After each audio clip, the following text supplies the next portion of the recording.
ఈ రోజు మనం అప్లాయగుంట వెంకటేశ్వర స్వామి ఆలయం యొక్క విశిష్టత గురించి తెలుసుకుందాం.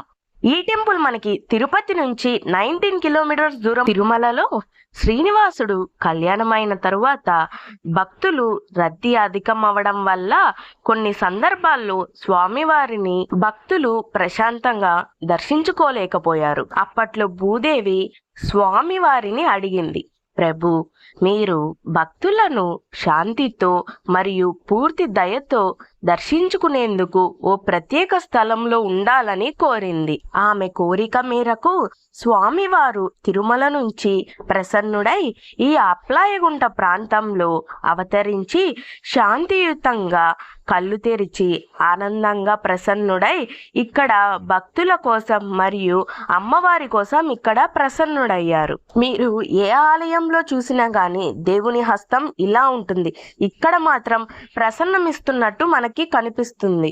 ఈ కారణాల వల్ల ఈ గుడికి ప్రసన్న వెంకటేశ్వర స్వామి అనే పేరు వచ్చింది. రేపు ఇంకొక టెంపుల్ గురించి మళ్ళీ కలుసుకుందాం. అంతవరకు నా ఛానల్ని తప్పకుండా సబ్స్క్రైబ్ చేసుకోండి. Thank you for watching Teju epic book. Please subscribe.